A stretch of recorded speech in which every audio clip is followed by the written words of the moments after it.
Bismillahirrahmanirrahim. Assalamualaikum warahmatullahi wabarakatuh. Alhamdulillahilladzi hadana lihada wa ma kunna linahtadiya laula an hadana Allah. Asyhadu an la ilaha illallah wahdahu la syarika lah wa asyhadu anna Muhammadan abduhu wa rasuluhu la nabiyya ba'dah. Allahumma shalli wa sallim ala nabiyyina Muhammadin wa ala alihi wa ashabihi ajma'in wa man tabi'ahum bi ihsanin ila yaumiddin. Faqala Allah ta'ala fi kitabihil karim, a'udzu billahi minasy syaithanir rajim. Bismillahirrahmanirrahim. Ya ayyuhalladzina amanu taqullaha wal tanzur nafsum ma qaddamat lighad wattaqullaha innallaha khabirum bima ta'malun. Wa qala aidan ya ayyuhalladzina amanu taqullaha wa qulu qawlan sadida yuslih lakum a'malakum wa yaghfir lakum dhunubakum wa may yuti'illaha wa rasulahu faqad faza fawzan 'azima. Shadaqallahul 'azim. Puji syukur kita haturkan kepada Allah Subhanahu wa taala karena begitu banyaknya karunia nikmat yang telah Allah berikan kepada kita. Jauh sebelum kita terlahir ke alam dunia ini, Allah Subhanahu wa taala sudah memberikan kita kenikmatan yang luar biasa yang hendaknya harus kita syukuri. Apa nikmat itu? Yaitu nikmat iman. Tak kala kita semua masih berada di alam ruh, Allah Subhanahu wa taala telah memberikan karunia, kenikmatan yang luar biasa besarnya. Tak kala Allah Subhanahu wa taala mengambil persaksian sebelum roh kita dikirim ke janin diri kita di alam rahim ibu kita masing-masing. Allah bertanya kepada kita, "Alastu bi rabbikum?" Wahai sekalian ruh, aku bertanya kepada kalian, apakah kalian bersaksi aku adalah Tuhan kalian? Kita semua serentak menjawab, qalu bala syahidna. Iya, kami bersaksi engkau adalah Tuhan kami. Itu adalah wujud daripada kenikmatan yang luar biasa yang ditanamkan oleh Allah di dalam tubuh kita. Jauh sebelum roh kita dikirim ke janin kita, Allah sudah memberikan kenikmatan yang luar biasa. Tak kala kita terlahir ke dunia ini, Allah Subhanahu wa taala masih menunjukkan salah satu sifat daripada Asmaul Husnanya, Ar-Rahman Ar-Rahimnya, Maha Pengasih dan Maha Penyayang. Begitu sayangnya Allah kepada umat ciptaannya, salah satunya manusia. Allah memberikan diutusnya seorang nabi, diutusnya para rasul di dunia ini. Dijelaskan oleh Allah Subhanahu wa taala dalam surat An-Nahl ayat ke-36, walaqad ba'atsna fi kulli ummatin rasulan. Ini adalah kenikmatan yang kedua kalinya yang Allah berikan setelah nikmat iman, yaitu nikmat Islam. Walaqad ba'atsna fi kulli ummatin rasulan an ya'budullaha wajtanibut taghut. Yang artinya telah kami utus pada masing-masing setiap kaum rasulan, seorang rasul. An ya'budullaha, apa tujuan misinya yang utama adalah mengajak umatnya untuk menyembah hanya kepada Allah, wajtanibut taghut, dan memberikan peringatan kepada umatnya untuk menjauhi sejauh-jauhnya sesembahan selain Allah Subhanahu wa taala. Dua kenikmatan yang luar biasa, nikmat iman, nikmat Islam yang melekat dalam diri kita. Karena nikmat iman, karena nikmat Islamlah yang akan membawa diri kita keselamatan baik di dunia ataupun di akhirat kelak.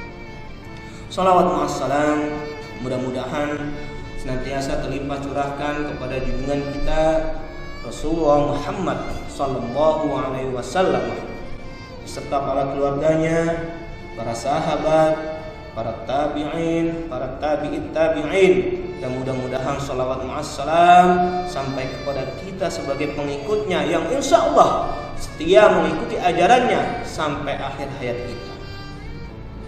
Bapak Ibu yang dirahmati Allah Subhanahu wa taala, pada kesempatan hari ini insya Allah kita akan membawakan kajian dengan tema meneladani Rasulullah SAW dalam kehidupan kita. Allah berfirman dalam surat Al-Ahzab ayat ke-21, laqad kana lakum fi Rasulillahi uswatun hasanah liman kana yarjullaha wal yawmal akhir wa dzakarallaha katsiran. Yang artinya sesungguhnya telah ada dalam diri Rasulullah sallallahu alaihi wasallam uswatun hasanah, suri tauladan yang baik untuk kita semua. Untuk siapa saja? Liman kana yarjullah, yaitu orang-orang yang telah ingin berjumpa dengan Tuhannya. Wal yaumal akhir, dan orang-orang yang percaya akan datangnya hari akhir, hari kiamat. Wa dzakarallaha katsiran, dan orang-orang yang senantiasa mengisi hari-harinya berzikir, menyebut, mengagungkan asma Allah Subhanahu wa taala. Bapak Ibu yang dirahmati Allah Subhanahu wa taala, pada kesempatan hari ini insyaallah akan saya jelaskan. Para ulama menjelaskan dalam surat Al-Ahzab ayat 21 ini dibagi menjadi 3 kelompok. Yang pertama adalah orang-orang yang lurus tauhidnya, orang-orang yang hanya beriman kepada Allah, yang memiliki orientasi hidup kelak berjumpa dengan Allah di hari akhir. Liman kana yarjullah. Kemudian yang kedua, orang-orang yang berharap balasan kampung akhirat, orang-orang yang percaya bahwasanya hidup di dunia ini hanyalah sementara, orang-orang yang percaya hari akhir, hari kiamat pastilah tiba. Dan yang ketiga adalah orang-orang yang mengisi harinya dengan senantiasa berzikir, mengagungkan asma Allah Subhanahu wa taala. Allah berfirman dalam surat Al-Kahfi ayat ke-110. Ini adalah menjelaskan bagaimana orang-orang yang memiliki orientasi hidupnya berjumpa dengan Allah, pastilah iman dan takwanya serta tauhidnya yang lurus, hanya menyembah, beribadah kepada Allah. Faman kana yarju liqa'a rabbih falyamal 'amalan shalihan wa la yusyrik bi ibadati rabbih ahada. Yang artinya maka barang siapa yang ingin kelak berjumpa dengan Tuhannya, yaitu Allah Subhanahu wa taala, Allah memerintahkan kepada hamba tersebut falyamal 'amalan shalihan, maka hendaknya selama hidupnya hamba tersebut senantiasa memperbanyak amal saleh. Wala yusyrik bi ibadati rabbi ahada, dan janganlah sekali-kali menyekutukan Allah Subhanahu wa taala meskipun dalam beribadah. Bapak Ibu yang dirahmati Allah Subhanahu wa taala, beribadah saja yang ada unsur kesyirikannya Allah melarang kita. Apalagi barangkali di antara saudara-saudara kita yang ada yang jelas-jelas terang-terangan menyekutukan Allah Subhanahu wa taala. Nauzubillah. Jikalau semasa hidupnya belum bertaubat, maka dia akan meninggal dalam keadaan su'ul khotimah.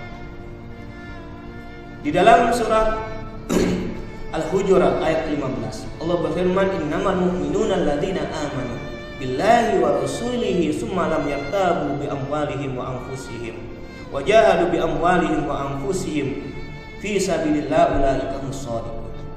Yang artinya innamal mu'minuna, orang-orang yang sesungguhnya orang-orang yang beriman, amanu billahi wa rasulihi, yang harus kita garis bawahi adalah yang hanya beriman kepada Allah dan Rasulnya.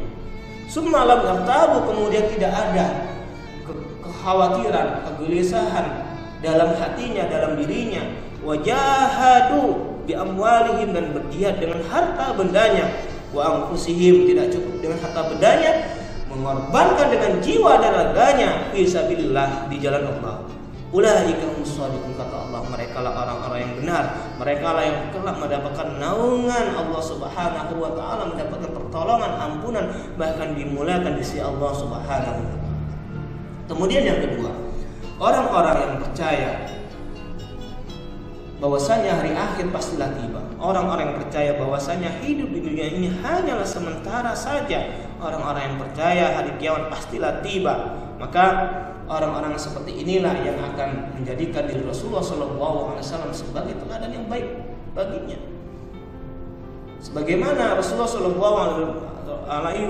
bersabda dalam hadis yang diriwayatkan oleh Imam Muslim, hadis nomor 8, "Fa akhbirni 'anil iman, al-imanu billahi an tu'mina billahi wa malaikatihi wa kutubihi wa rusulihi wal yawmal akhir wa tu'mina bil khairi bil qadari khairi wa syarrihi." Yang artinya ringkasan hadis ini adalah memberikan bahwasanya iman, ya salah satu pokok daripada iman kita adalah iman terhadap datangnya hari akhir. Kita harus yakin, harus percaya bahwasanya kehidupan kita di dunia ini hanyalah sementara.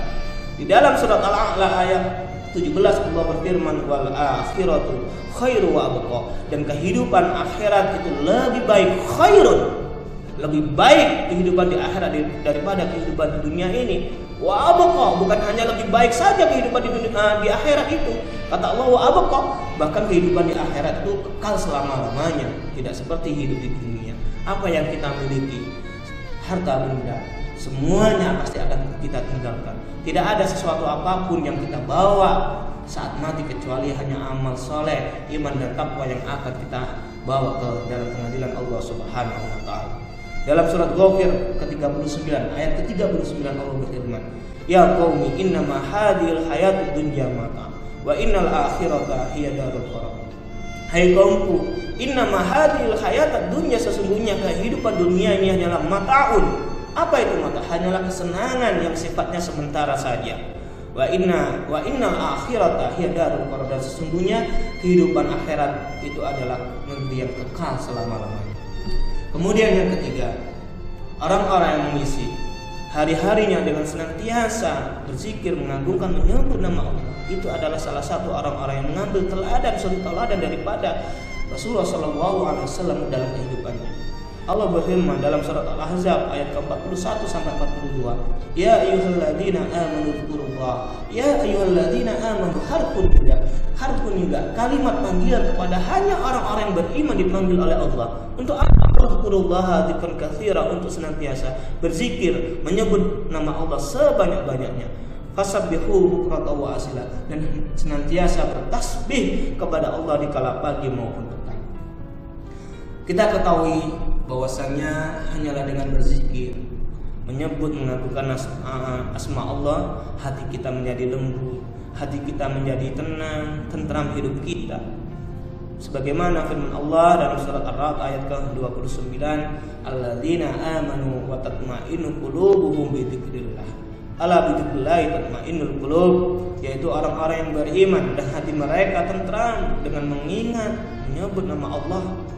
Ala bidzikrillah tatma'innul qulub, dan ketahuilah hanya dengan mengingat Allah hati kita akan menjadi tentram.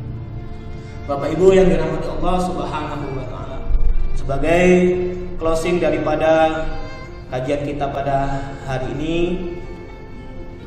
dalam surat Ali Imran ayat ke-31 Allah berfirman, qul in kuntum tuhibbunallaha fattabi'uni yuhibbukumullah wa yaghfir lakum dzunubakum wallahu ghafurur rahim.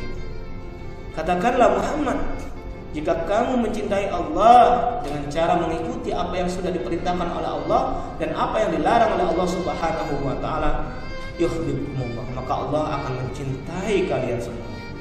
Wa yaghfir lakum dzunubakum, bukan hanya mencintai kita, akan tetapi Allah akan mengampuni segala dosa-dosa kita, disebabkan karena kita mengikuti perintah Allah, menjauhi segala larangannya, termasuk apa yang diajarkan oleh baginda Muhammad SAW.